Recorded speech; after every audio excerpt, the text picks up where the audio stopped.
na yoko bakisa lisusu 3 na likolo na bakisi awa 5 komi 9.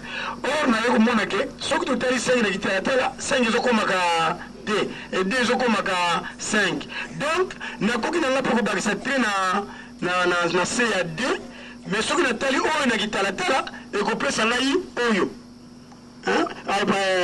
Disons par rapport à 5 qui donne 2 et 2 qui donne 5, 6 oyo sont tellement avec tata le ça oyo sont tellement avec tata le ça oyo vice versa. Donc après nous avons le baquet entre ces 4 chiffres ici, dans un chiffre moko moko na bala kosalisa na ba oyo et pas outil, c'est-à-dire na jui 5 par exemple 9 par exemple na sangisi na 5 fleur tango na sangisi na découvrir eloko oyo tant on a découvrir yango na bandi ko tidi yango na bandi ko tidi yango na ko découvrir que eloko oyo élément wana tozali ko bakisa na 5 pe comme 9 to comme 6 élément ngo yango eza na katikati na ko découvrir que soki na parvenir na bandi ko faire parcourir yango cours, c'est-à-dire ko banda ko tambisa yango malembe ndenge ni ko baluka e ko pesa ngai ba différentes formes.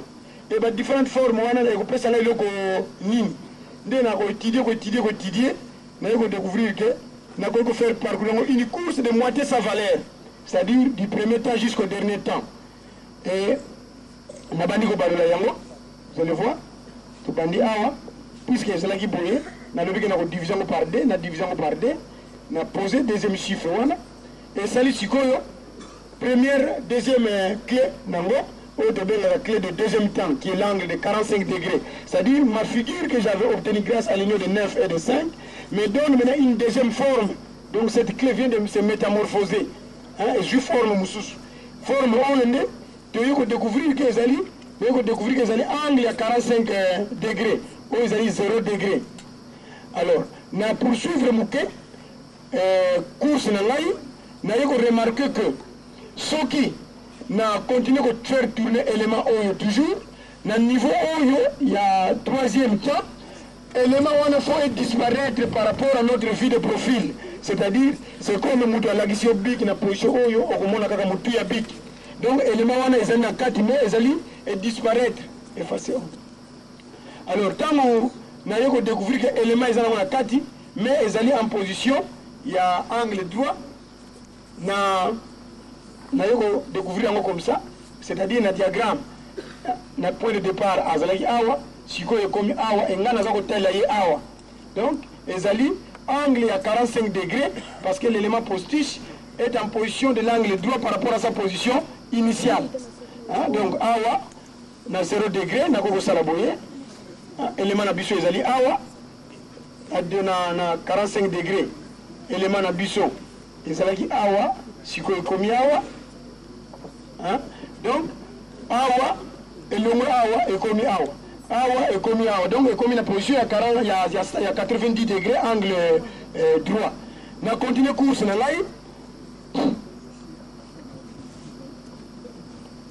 voilà, awa, pardon, élément postiche, réapparaître. Mais réapparaître dans l'autre sens. C'est-à-dire, awa est boumaki, mais si kuna est bimi pour nanini, pas mati, si et comme il a position angle optique, donc il est oblique par rapport à sa position initiale. Awa et ça angle à 135 degrés. Dans le diagramme de l'Axaboye, si on a commis awa. Voilà.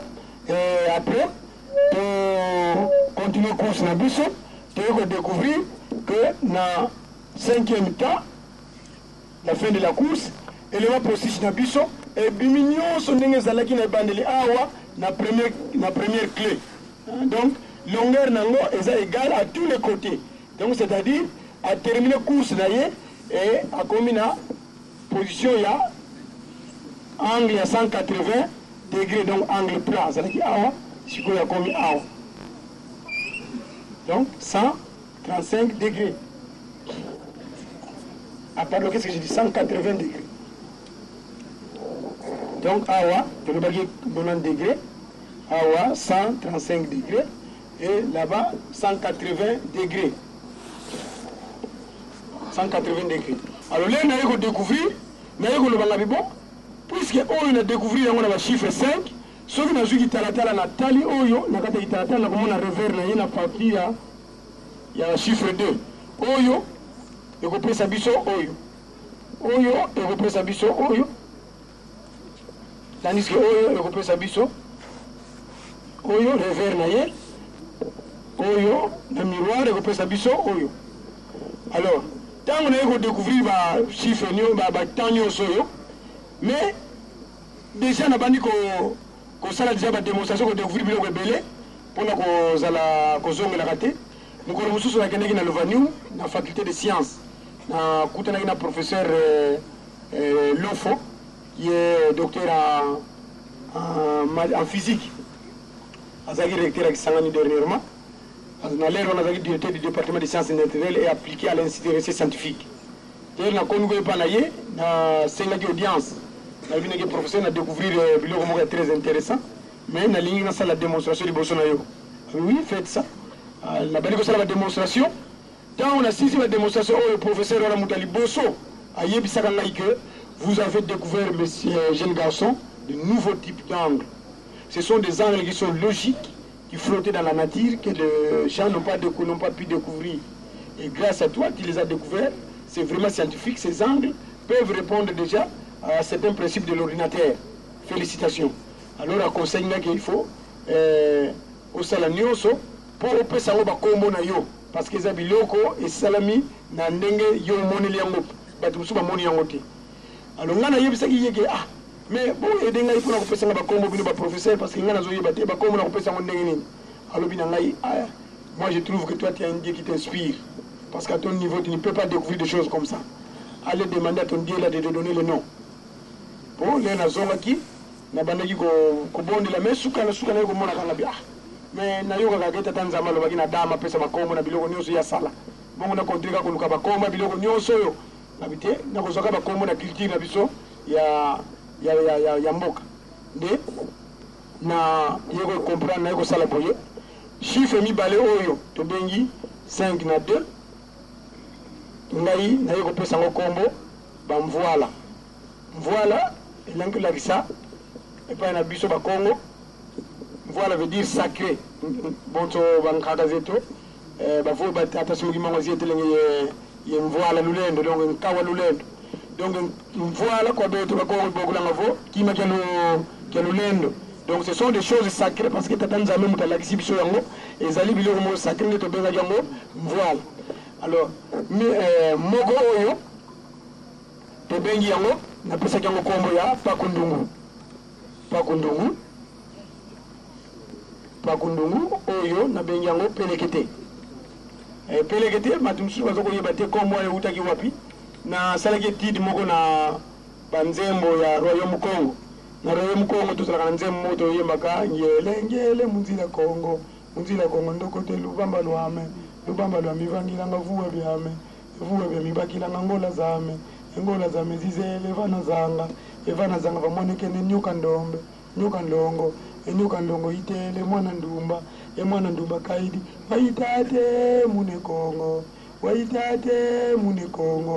mune Kongo mwakane ngoma nsamwadi zisanga pakundungu pelekete pakundungu pelekete pakundungu donc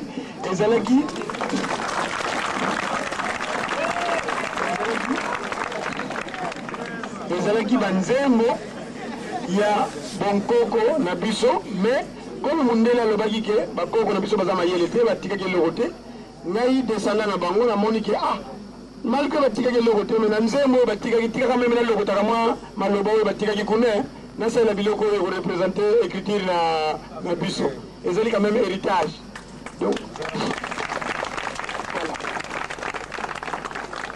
Parce que bayebaki quand même que mbunda na bango ezalaki na basomi bale so ya pakundungu na so ya pelekete. Ele na sali ba recherche sikoyo na ko découvrir que bambunda za basomi bale ya solo pamba te grosse question to beta na fanfare e beta ka pakundungu e pe tambouré beta ka pelekete.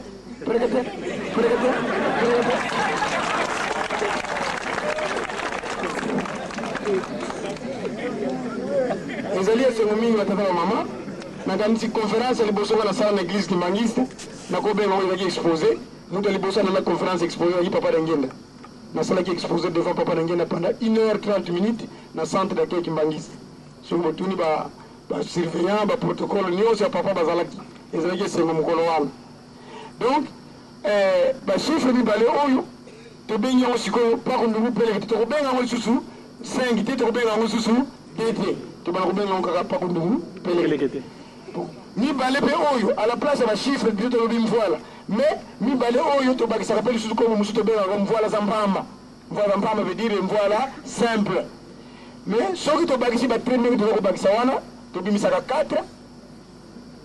4 wana tobakisaka tobengaka ngo mvoila za piluka c'est-à-dire mvoila za piluka elingo loba le mvoila composé de mvoila transformé voilà ça piluka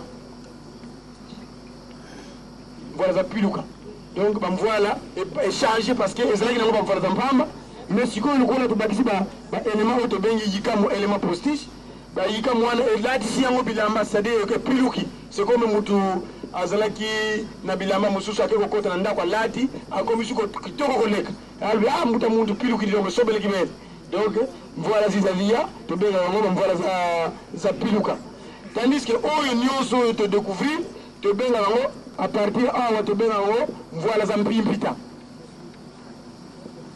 mvoila za mpimpita mpimpita veut dire complexe donc mvoila moko très compliqué en matière Ezalina, ma bombe mi ebele parce que nous avons découvert ça grâce à l'élément postiche que nous appelons Yikamu, que nous avons fait parcourir une course de moitié sa valeur du premier temps jusqu'au dernier temps. Et chaque étape que ça traversait, nous avons arrêté ça comme temps. C'est ainsi nous avons le premier temps, le deuxième temps, le troisième temps, le quatrième temps et le cinquième temps. Ainsi nous appelons ça le Mvoila Mbimbita. Ton équipe, on va faire rapidement. Lere na yoko découvrir ba mvoila wa mpimpita oyo na bana yiko remarquer que na sukaki mayele na ngai sukaki na zako yeba sudi na kusala ndenge nini parce que na zako mona biloko na zako sala na zako zala kaka bloquer sur le mvoila mais na yoko remarquer que il fallait na sa susu recherche mususu alors maintenant kusala recherche sa ndenge nini na bana yiko sala mabondeli makasi na bondeli makana zongile na sala mabondeli na bana suko sala mabondeli na bana sala mabondeli na bana sala mabondeli na bana ko lota ndoto ta sutonga loti na zomona kaka barenier nous avons un barenier. Après, nous avons un barenier qui est titre, nous avons un carré. Nous avons un deux carrés. Nous avons un, nous avons 2, nous avons 3, nous avons 4, nous avons 5, nous avons 6, nous avons 7. Nabimisi 8, Nabimisi 9, et puis Nabimisi 0, on est au bandela. Maintenant, quand on a découvert la lettre, bon, on a mon agent parce que la monnaie qui est la lettre, moi, existe à Kanango, le chiffre par existe à Kanango. Alors il fallait procéder, évoluer dans la recherche. Alors il faut, dans ça, 8 000 balais. Dans la grille oyo. À partir de la grille oyo, nous avons une lettre alphabétique. Nous avons A. Deux égalités, tout est bien dans le colo. Nous avons C. Deux égalités, tout est bien dans le colo. Nous avons E. Ezali, F ezali, G ezali, H ezali, I ezali, J ezali, K ezalité, tout est kuna, L ezali, M ezalité, tout est M kuna, N ezalité, tout est N kuna, N O ezali, P ezali, Q ezalité, tout est Q kuna, R ezalité, tout est R kuna, S ezali, T ezali, I ezali, V ezalité, tout est kuna, W ezalité, tout est kuna, X ezalité, Y ezali Z ezali on a découvert la lettre oyo mais oyo ezalaki souci na ezalaki fallait nyonso emonana mais ndenge nini mosusu emonana te après na yoko za idée la bino na me gadam introduire des diagonales de manière que divise et croquis en 8 petits triangles géométriques le côté des diagonales oyo donc on a côté des diagonales et vous remarquez que maintenant des cocopima yangoyo par le B d'abord B yangoyo D yangoyo K yangoyo M yangoyo N yangoyo Q yangoyo R yangoyo V yangoyo W yangoyo et X.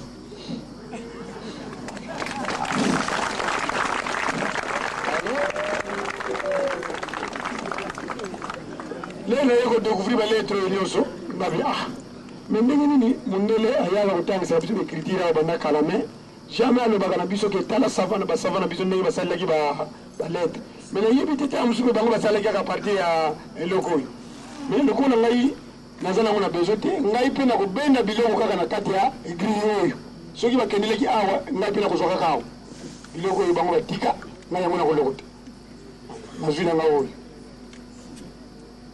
nazwi na ngai oyo nazwi na ngai oyo nazwi na ngai oyo nazwi na ngai oyo ebimaka ebele abimi nazwi na ngai oyo nazwi na ngai oyo nazwi na ngai oyo nazwi na ngai oyo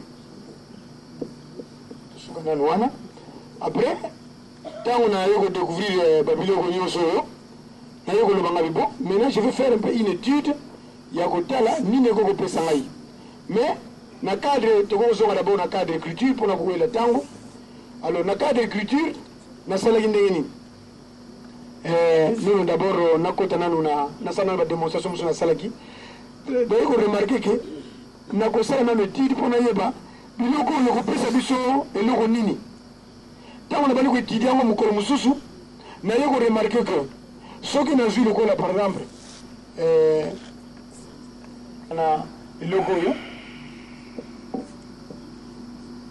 nazwi na eloko oyo nakangisi ekokopesa ngai eloko moko boye mais eloko oyo ekosala biso nini na barecherche naza kosala naye kolobaki nakokosangisa ngo nakotala na étude nango nasala ndenge nini ekopesa ngai en 8 positions évidemment ça me prenait beaucoup de jours mais aujourd'hui comme on ça c'est déjà fait, ça je l'ai toujours raconté rapidement. Et ça qui plusieurs jours, nous avons fait des recherches, on a répété awa, on a sali rotation, on a envoyé, on a répété les sous oyo, on a vu qu'il y a un awa et bien pas qu'on dungukuna, on a bagisi, et le coup met dans le sens contraire, on a répété les sous, on a sali rotation kuna, on a répété les sous awa. Alors le bagage, on a mégané le sangisa, on a pour la tala, et le coup ni le coup bimisa awa. Donc il y a les 8 awa, j'en ai 2, 3, 4, 5, 6, 7 et 8. Quand on a mis qu'on soit là, on va faire rapidement.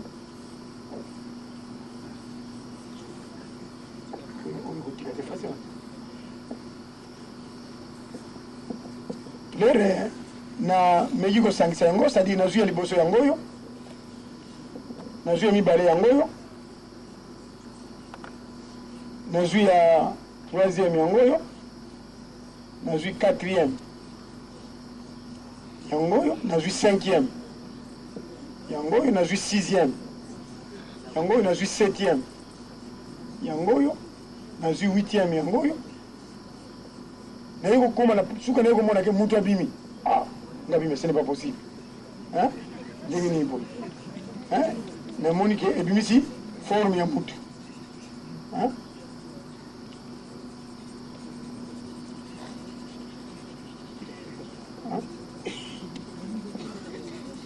Mutu atelemi en position, il y a Mutu a tiré beaucoup comme ça. Ah bon? Donc une clé multipliée, en rattachant ces intelligences aux autres, peut nous donner une figure. Après, à partir de là, on a étude, il y a position. Parce que vous remarquez que ils ont position sous, ils ont position sous, ils ont position sous, ils ont position sous. Donc, chaque clé, chaque ici, donc, graphe, on fait la 4 positions suivant le mouvement de rotation et de rabattement. On va découvrir les 4 positions. Maintenant, problème de biso ezali pour la disons graphie mingiao. Alors nous na salaki na ba lettre ne découvrir na première grille na salaki nini puisque le qu'on a déjà découvrir 4 positions awa, c'est-à-dire tous ana clé à première position, deuxième position, troisième position, quatrième position, effacez rapidement ici.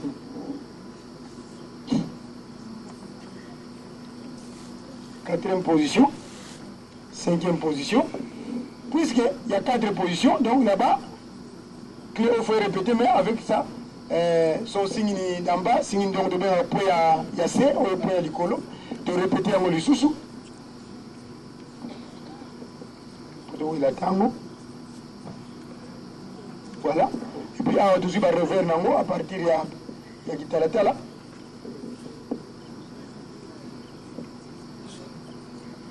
Voilà. Alors, on va répéter les sous-sous.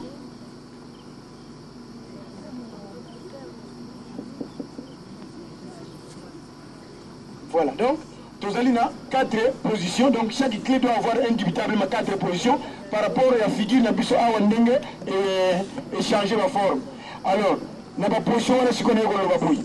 Mais là, on est comme ça, parce que là, on a tracé ligne là, on a remarqué que Oyo, nous, ces alliés côté, ils ont la famille Pakondo, c'est-à-dire, il y a le chiffre 5, tandis que les Akuna, ils ont la famille Pellegete. Mais là, on a compté ce qu'on va différentes positions à chaque clé, on a remarqué que pour chaque clé, nous avons deux formes, c'est-à-dire, première position, deuxième position, troisième position, quatrième position, cinquième position, sixième position, septième position, huitième position, neuvième, dixième. Donc nous avons 10, pour chaque famille, nous avons 10 positions.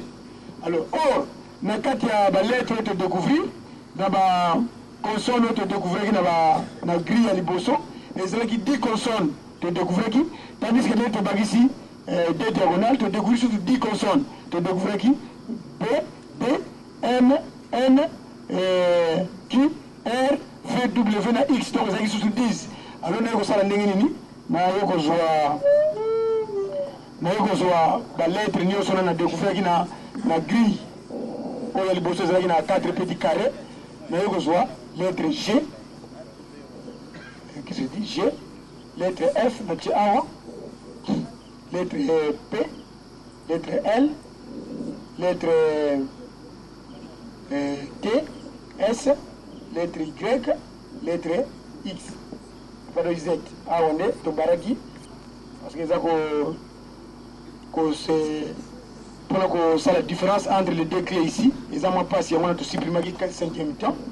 Alors tu as grille la lettre de la grille O, c'est-à-dire tu as lettre D, alors tu as B, alors tu as M, alors tu as K, alors tu as V, alors tu as N, oui, et alors tu as R, alors tu as W. Après, on est au baraki. Maintenant, nous avons toutefois, ce que tu as voyez, on a la grille, vous allez boyer A, on a E, on a O, on a I, on a U. Ce que tu as ici, on a la clé, on a angle mandombe. Ce que tu as angle moko, tu as ici par exemple, A, on a dit moi, on a ba. Maintenant, bawana, soki, disons, au roté yango, par maté, ming batuna rame, ah, mais papa ya beladio, n'est une écriture, la yosa ba rotation par maté, soki de roté ba oyo, to sali boye, comme nini, c'est-à-dire, soki de longoli, c'est dans le foutoir, c'est-à-dire, ah, ouais, to sali gara to longoli oyo, soki de longoli boye, to sali boye, et comme da, hein, alors, soki, tozui kuna ne to bengi boyezali so to sali bokomi ga. Mais ce qui te l'ongoli oyo, et que tu tiens ce qu'on a l'icolo, et commis fa. Alors, tant que commis mon colonne à l'université de Kinshasa, la faculté des lettres, le professeur Baléabaye, Bandengri, n'a pas codification, et pour Nanini, n'a pas la rotation. N'a pas la démonstration, n'a pas découvert qui, la lettre, il y a la grille, la diagonalité, n'a pas qui 10 consonnes. 10 consonnes, n'a pas la famille parce qu'il y a peut-être 10 positions. Alors, 10 consonnes, il y a la grille, il y a des diagonales. La consonne il y a la famille mais pour la nini, écriture, ils ont aussi la rotation. Ils ont la bas, ils ont la rotation, ils ont la est-ce que le roman a été compliqué? Mais le professeur, vraiment, ce qui, chiffre 6, 9. Ah ouais, tu as le chiffre nini? Tu as un chiffre? Nous, on a l'université. Tu as un chiffre 9. Vous avez un chiffre 9, il n'y a pas professeur. Mais ceux qui sont à Baloli, vous avez un chiffre 9. Mais vous pouvez un bobo, il y a un roté.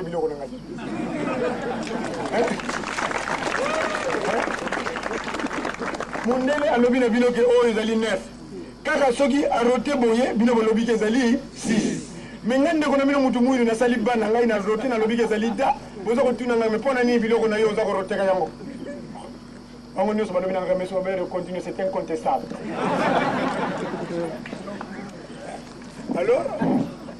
Alors na convaincre bango na likambwana après tant nous tokomaka donc excusez effacer sous avant. Alors biso tokomaka nako koma par exemple boye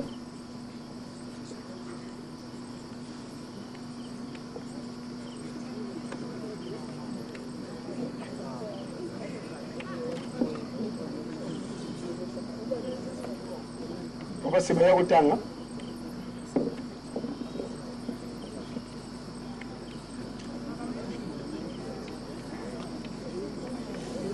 On va se faire autant. T'as vu le bango? Donc, ce que ça dit, c'est la piscine, madame Bissot, on va me voir, on va me voir, la Bissot, on te bénit, angle, et mandombe, tu vas nous combiner ça, son, on combiné, on va se faire angle, Banankamba, Mbote, Nabino. Donc, on a commis à Banankamba, Mbote, Nabino. Donc, les alliés qui chinois, les alliés chinois, les alliés qui moutent mouillent.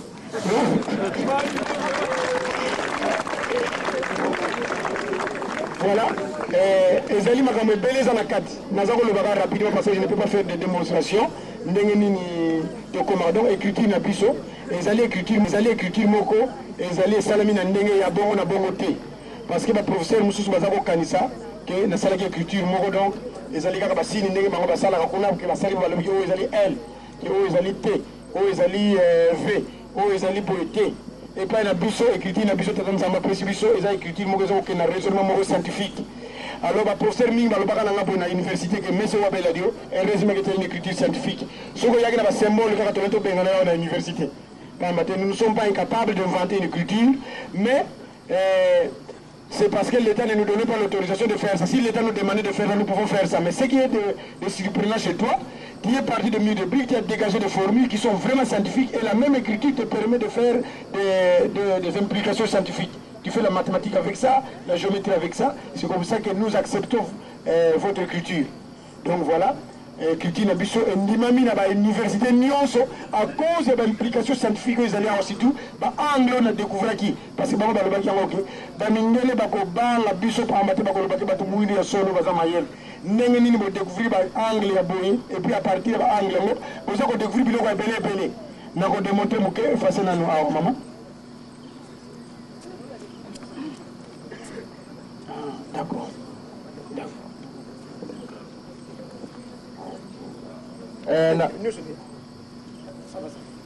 Na komba tokama lapele Mosanto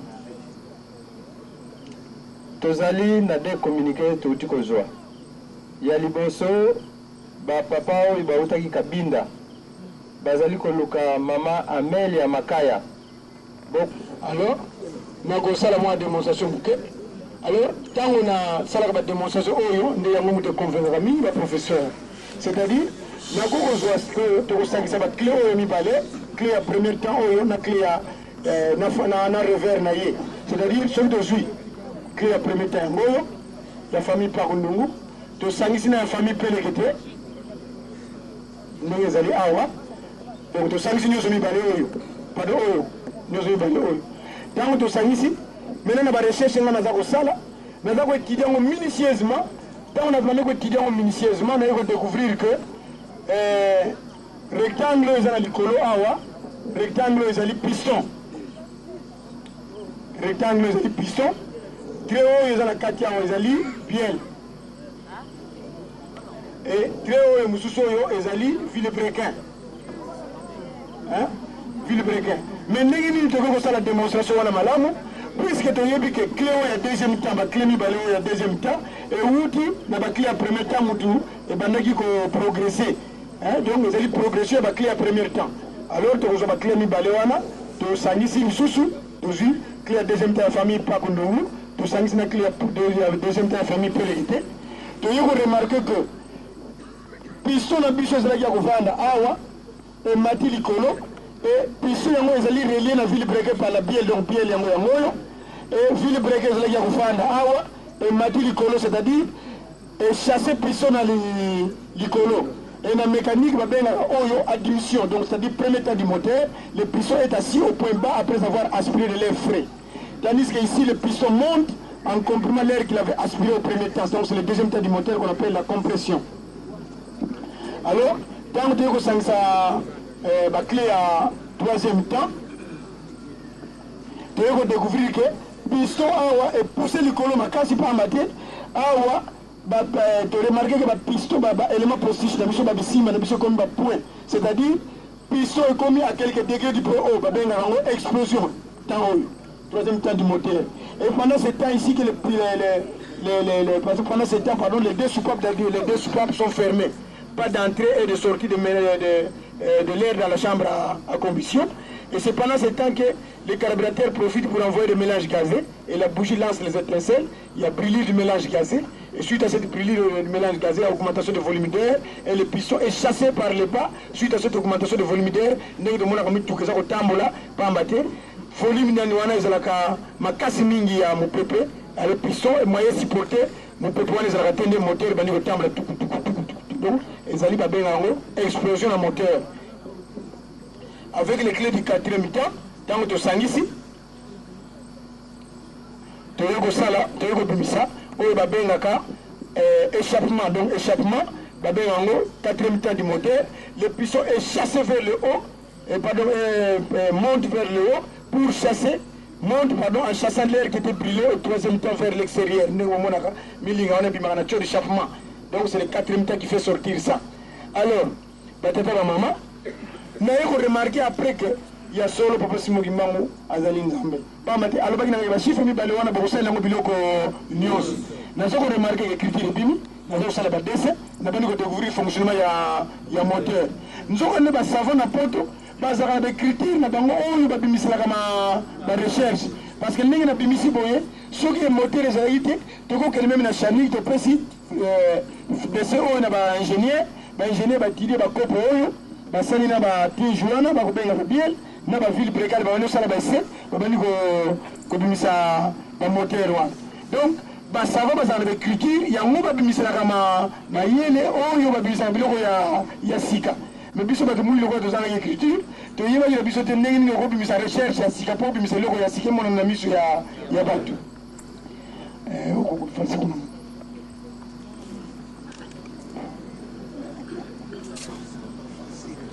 nakanisi leki bademonstration ezali mingi tokokata moke mais nakolobela kaka likambo ya architecture ndenge nini tokoko bimisa moi style ya construction à partir ya écriture na biso et puis nakosukisa na philosophie parce que mathématique eza déjà na tableau baoyo bakoya kotala exposition lobi tokoclôturer exposition bakopose la question mais nakolobela kaka awa moi ndambo ya architecture na ndambo ya philosophie. Na mindele balobaka bastyle nyonso tomonaka awa bango mo bayebi ndenge babengela bango na kanti tozona chèque tiao na bureau na nkamba toyokaka balobaka bastyle chinois bastyle américain bastyle japonais bastyle français bastyle belge bastyle arabe biso bato mwindu ata style moko ezalaka te ebongo ndenge nini biso bato mwindu tozangi bastyle mais bandako yango soko tali yango eza yango ndenge moko mais naye kodécouvrir ke bastyle mpe ebimaka nango kaka mpe na écriture c'est-à-dire à partir ya écriture okobimisa style ya ndako mais biso lokola tozalaki écriture moyen tobimisa bastyle ya biso moko eza kozala te c'est-à-dire okoki kosala lokola par exemple ozwi pelekete na yo okoki kosangisa na kisimba ozwi clé oyo tozwi parce que soki tosangisi pelekete na kisimba toforme clé mais na clé kaka wana tokoki kokombina yango en 8 clé c'est-à-dire tokoki répéter lisusu tozwi su pelekete na biso tosali kuna tosangisi kisimba tozwi su pelekete na biso tosangisi na kisimba tokiti lisusu tozwi pako ndungu tosangisi tobaluli voilà awa pesa furutwa awa déjà tobimisi déjà premier style na biso c'est-à-dire à partir oyo tokokosanja kikuku na biso tokosanja kikuku na biso c'est-à-dire okoki kozwa banisiete na yo boye okangisi okoki kokata banisiete na zamba osali boye okangisi bitungwa bibi okangisi basinga ko otebika déjà mais opesi ya forme déjà ya ndako mais okoyeba lisusu te awa bapaku nduna bapelekete ezali awo okomona kake batre ekomi kuna mais ezali bapaku nduna bapelekete kaka esali oyo ekomi toiture natuna nyanga za kumpila yi fikidi nzwaka donc ekomi ya kikuku na yo après okoki kochanger forme ya style na yo c'est-à-dire okoki kochanger style ndenge nini soko olingi bandako na nga nalingi te ezala kaka boye nalia charge moke style nalingi moke na likolo etelema c'est-à-dire okozwa sikoyo mvoila ya mpimpita osali boye ozali mvoila mpamba osangisi ozwi mvoila mpamba osangisi lisusu kuna otourne mvoila mpimpita ozwi mvoila mpimpita lisusu okitisi ozwi mvoila mpamba okitisi ozwi mvoila mpamba osangisi ozwi mvoila mpimpita osangisi obimisi style na yo mosusu c'est-à-dire ndako na yo esali lokola fimoi toitire kuna na likolo ebimi lokola yango oyo awa toitire na yo ebimi awa ebimisi boye donc déjà ndako na yo ezwi forme mosusu par rapport ya oyo ya liboso ezali kaka na ligne moko kaka awa toitire mosusu ebimi boye okoki na yo suki koévolue kobimisa style mosusu c'est-à-dire okoki kozwa voile ya mpimpita ya deuxième temps c'est-à-dire ya 45 degré osali boye usali boye usali boye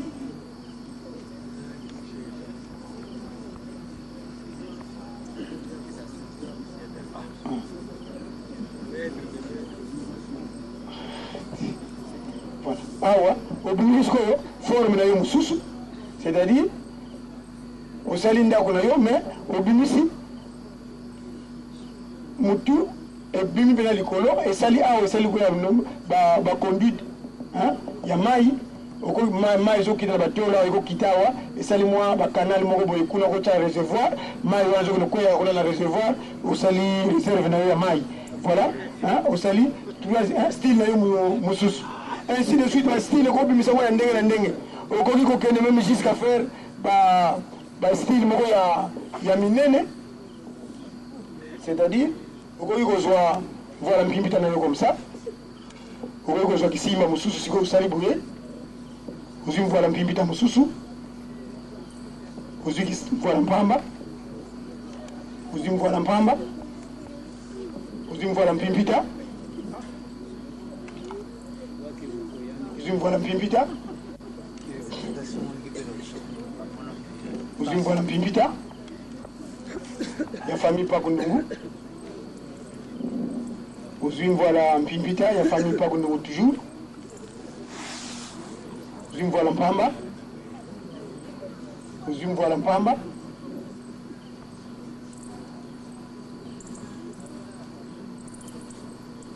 ozwi mvoila mpamba voila mpimpita pardon voilà donc awa nde babenga ngo bastyle ndenge bazotonga ndako papa wana soki architecte na biso soki azali awa soki aya awa akoyeba déjà ke oyo ezali nini azomona deja face intérieure nakendeki nango na IBTP na institut de bâtiment baprofesseur basepelaki mingi mpe balobaki na nga ke en tout cas avec ça nous pouvons déjà construire déjà une maison tokopesa déjà style ya ndako oyo déjà baforme nango ebimi style moko tout à fait africain. Voilà bandeko na ngai comment nous avons découvert des figures à partir des cultures négro-africaines. Alors mpona kosilisa nakosala mwa recherche moko parce que nakolobela bino mwa recherche moko nasalaki na philosophie sur les langues Congo parce que moi je suis mon Congo. J'ai essayé d'étudier d'une manière philosophique notre langue et j'ai découvert que notre langue pouvait être même parmi les premières langues pouvait être la première langue du monde parce que mutu na mutu akolobela likambo ya oyo découvrir monoko na ye. Alors ndenge nini na découvrir que langue na biso eza langue moko scientifique ekoza langue moko tata nzambe asalaki liboso pamba te na remarqué ba relation moko eza na ba découverte na biso ya mandome na écriture na biso ezali korépondre na bamomo mosusu eza na langue na biso, c'est-à-dire na écriture na biso so nalobaki boye so tozwi 9 tosali yango rotation ezopesa biso 6 et 6 soki totala yango na kitalatala ezokopesa biso 6 renversé oyo à partir ya 2 et puis 9 oyo na kitalatala ezopesa biso oyo nakanisi oyo ezali rotation oyo mpe awa ezali rotation tandis que oyo ezali symétrie, c'est-à-dire oyo soki otala na kitalatala epesi oyo soki osali rotation eza kotourner 6 ekomi 9. Alors j'ai essayé de faire une étude à partir de nos langues, notre langue Congo. Na yeko remarqué boy. Ba langue na momo suto za nango eza ba momo ko eza ko roter pe ko na ndenge écriture biso za ko roter. C'est-à-dire nako za par exemple Nsimba. Nsimba pa na biso ba Congo ezali Nsimba donc okoko cha na yo na awato chete. Nsimba la gisi enfant sacré. Or Nsimba so to sali rotation parce que dans la mibale si na mba so to sali rotation ekobimisa mbasi. Or mbasi na likolo kuna bambasi bazali ba ange babenga bango des êtres sacrés alors que bansima na mabele babenga bango mbala bandongo. Maintenant soki tosali rotation tosali symétrie, c'est-à-dire mbasi na symétrie, les anges qui ont péché dans le ciel et qui ont descendu dans les eaux, ils sont devenus dans les manières, sont des bisimbi. Les bisimbi. Alors soki tosali rotation ya kisimbi kuna kopesa biso mbisi. Alors que na kati ya mai bambisi oyo ezalaka kuna mosusu tomonaka komona na mokila ya mutu ya mutu mokila ya nyama. Alors tobengaka bango qui sont de sirène bamami donc ezali bango babengaka bango bambisi za maza mais za voix ata ntumi ya bantu. Donc ce sont des rotations qui sont tout à fait drôle parce que de découverte tout à fait drôle parce que langue na biso tango existaki toyebi te bakoko na biso basalelaki yango ndaka nzambe asalaki yango ndenge nini mais ndenge nini bamomo oyo eza kotombe juste na barotation oyo toza kosala. Alors barecherche eza kocontinue nakendaki kosala démonstration mingi parce que bamo eza ebele ebimisaka bakongo boye bamo eza mingi nakendaki na faculté catholique nasalaki conférence kuna vraiment basango parce que bango baza baphilosophe bazalaki na esengo makasi. En tout cas, nous devons approfondir cette recherche parce que nous avons trouvé que cette écriture est une écriture qui a de merveilles. Donc, la recherche est au Salama, de façon à développer la connaissance et pour proclamer la langue scientifique aussi. Donc, de notre langue du Congo. Voilà. Mathématiques pézali, mais beaucoup de tout, mais les mathématiques à Mandome pézali. Mathématiques à Mandome bandagika simplement, c'est-à-dire, tous en mesure carrée. Voilà où ils en ont 4, 5 côtés égaux, donc 1, 2, 3, 4 égaux.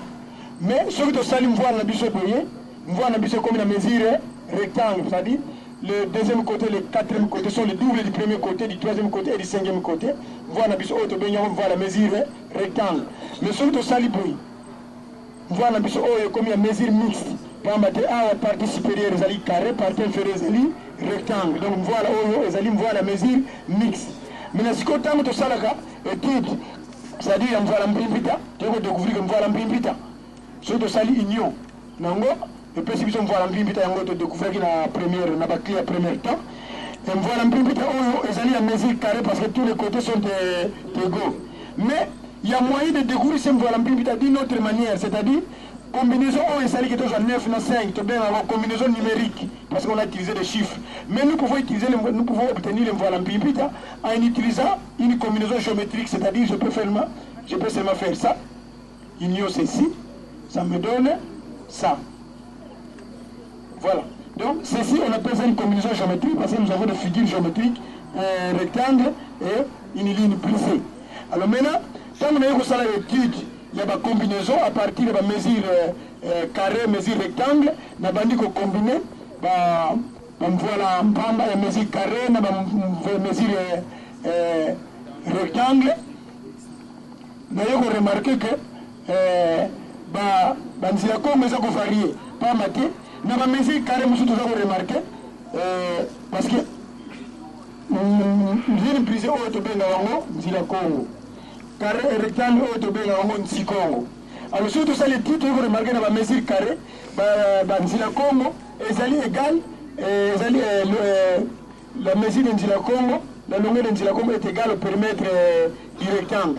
Nous surtout ça, la mesure rectangle, nous avons remarqué que Nzila Congo, mesure de Nzila Congo est supérieure par rapport au périmètre du rectangle. Surtout ça, la mesure mixte, ils ont varié. Alors là, tout ça, la combinaison,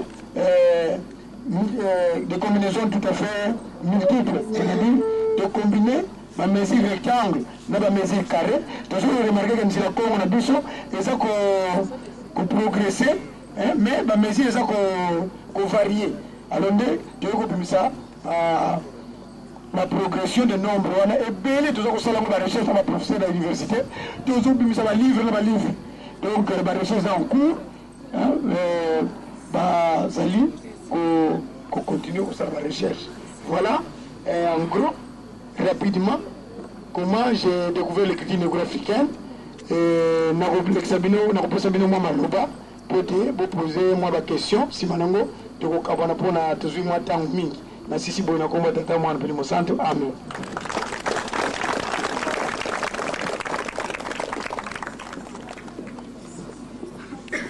Ok, parce que lobby moi mingi voit comme rock.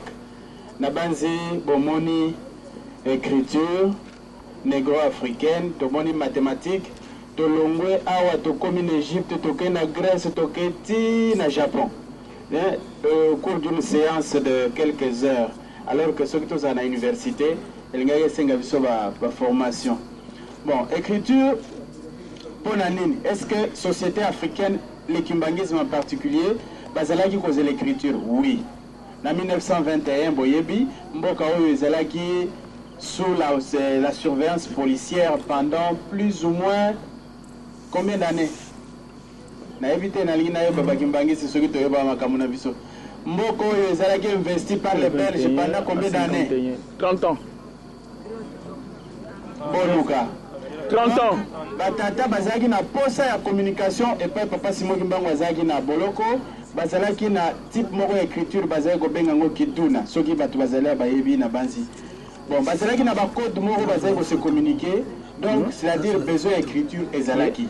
Effectivement écriture ego monana et écriture yango eza multiforme et pesibiso makambo ebele bouti ko monango.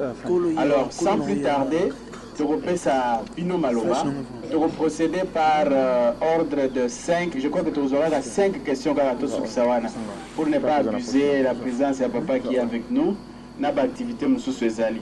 Ce qui est la place na musique, un musicien, outil qu'on peut se communiquer. Bon, tu passes, et bon, au petit combo, au petit question à préciser, ce qu'on comment, pembe pesawa na otui, au l'équipe à la mort na tableau. Tous on a besoin de 5 questions s'il vous plaît.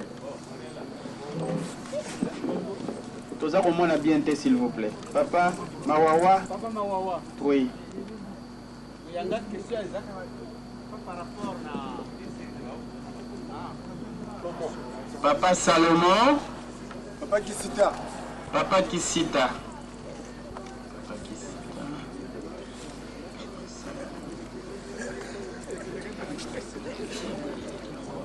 Nani les sous, Oya Souka.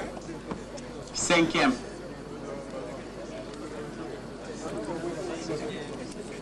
Le coup la question c'est na mingi te to suika kana mine wana. Papa Mawawa. Papa Mawawa. Pardon? Papa Dominguiedi. Don Miguel. Dominguiedi. Don Miguel. S'il vous plaît, mais souci kaka la question c'est biso bato uti à l'étranger toyi kokuta likambo oyo eza kosepelisa biso mingi mais ndenge nini tokosala touti Paris na naloba biso bato uti France mposa na biso c'est que tosaisir occasion oyo nzambe apesi biso mpe tozonga toyeba mwa likambo oyo mais ndenge nini tokosala c'est par rapport à ça c'est que question nanga pa ndenge nini esalami mais pour ça, la biso, tout doit payer, tout même.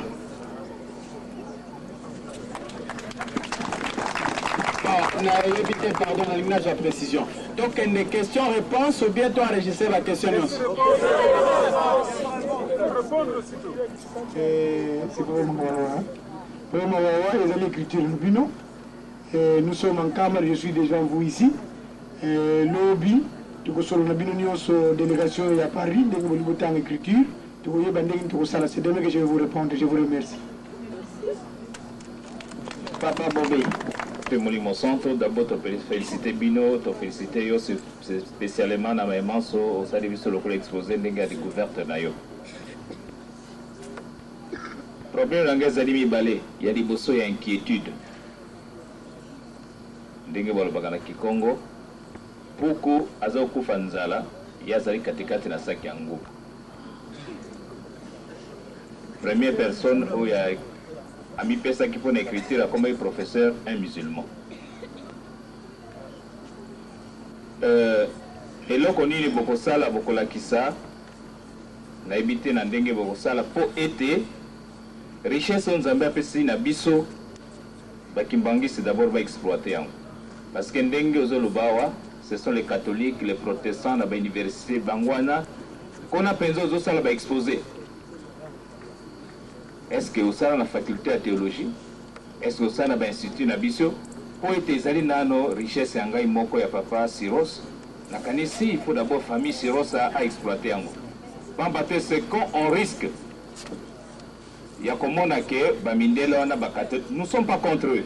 Bango siko bakoya lokola bazali baba moyen bazala ba professeur Nabiso toko testu na classe na bepe na bango alors que yo motozali inventeur. Il y a liboso yango wana. Oh yami balé nakanisi tango sala exposé malamu pe biso bakima peut-être ko loba pona yo mon côté ça reprend un peu pour to kembe sozali wa tête tango akendaki na Genève akena Genève na stage balobi na ba africain to kolakisa bino savant tango bito kolakisa biso savant bino savant eloko ni savant bandaki ko tuna bango mboka na yo olobi Cameroun ou bien Sénégal ou bien Tchad alobi religion na yo oyebi basavant na poto bavandaka tuna bato bauti na France bazala ndako okanisa na prison makalme bakotongola ndako biloko nyonso ezali kuna ntango ake mpe na alobi azali zairwa epe alobi azali kimbangiste alobi telema nano ntango asilisi alobi mon cher ami est-ce que na lingomba na bino bozwaka kaka banzembo alobi oui. Alors, est-ce que son éminence d'Angenda est vivant? Alors, oui. Alors, Simba Tata, on a pourquoi? Ngai balobaka nazali savant. Nazalaka lokola soko nazui na tuntuki ou bien quoi na bandi ko réciter ba formule. Et alors bato bazali pembeni na ngai balobi ba ingénieur bazali connoter yango et puis bazo sala ba invention ya ba appareil. Alors pourquoi vous avez banga nazali savant? Ngai nazali savant de mail na ngai de kianza américain zambete nzambe mutaza balobi bino bosimba papa na bino pamba te soki bobandi na nzembo bokosala makambo oyo koningisa mokili mobimba moto wana akoma na Afrique te moto wana ayeba papa te metalo makambo alobi yango na question na kotuna na problème wana est-ce que bokosala pe démonstration te dans l'avenir nzambe asalisa bino oyo kolakisa ke l'homme est le segment de Dieu, l'homme image de Dieu. Bambato yozui et ote pe la tata nzambe. Relation à Mandombe oyo ko démontrer que l'homme vraiment est un segment de Dieu. Bambate yé moto n'enga inspiré yo oyo sali oyo tout ça démonstration dans l'avenir.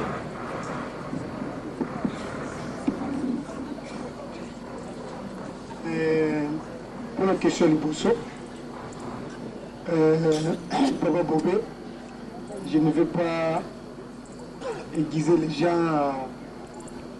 à la jalousie ou à la colère. Ngai, dans la conférence, dans la faculté polytechnique, dans la Yemsakibino, tout le monde a mis son photo, tout le monde a mis tout 17 photos, mais il y a un tant que conférence, professeur Mogazaki, docteur en électronique, professeur Matira Gamadias. Au Congo démocratique, il est le seul docteur en électronique. Dans on assiste à une conférence, professeur, on a l'obligation de dire un homme qui est un génie. Tu viens au bureau chez moi, je vais faire une lettre pour que le ministre de la Recherche scientifique puisse débloquer l'argent, afin que nous puissions acheter le matériel. Nous allons te prendre ici à la faculté polytechnique pour que nous puissions collaborer. Vous allez nous apprendre cette écriture et nous allons finaliser ça à un haut niveau scientifique. Tu connais le bureau naïe, professeur a rédigé Mukanda, au nom de la faculté polytechnique. Après ça, Mukanda wana, na kende na moti et pas ya ministre. Copine na moti le long dans la kanango. Mais le professeur a sélectionné d'après ça, il 4 000 $. On doit t'encourager. Il faut qu'on te donne 4 000 $. Et puis, tu as son matériel, tu as pareil, ou tu as la recherche. Tu es un savant. Parce que, puis, le professeur te l'a dit, tu as montré que c'est génial ce que tu as découvert. Maintenant, tant que tu as parlé de la lettre, tu as lettre, on a réponse par voie postale. 3 jours après, le ministre a dit à partir de l'université. Le professeur a dit que tu n'es pas ministre. Le ministre a dit mais comment tu as dit, à ton âge, vraiment des grands professeurs comme ça doivent faire des lettres pour demander de l'argent. Donc tu seras un grand homme dans les jours à venir. Nous sommes prêts à te soutenir, mais pour le moment, on n'a pas l'argent. Vous devez attendre jusqu'à ce que nous allons trouver de l'argent. Et puis, quand moi, je suis ministre, moi, je me dis, mais le monde, il y a salaire. Bon, et puis, à part ça, il y a des sous.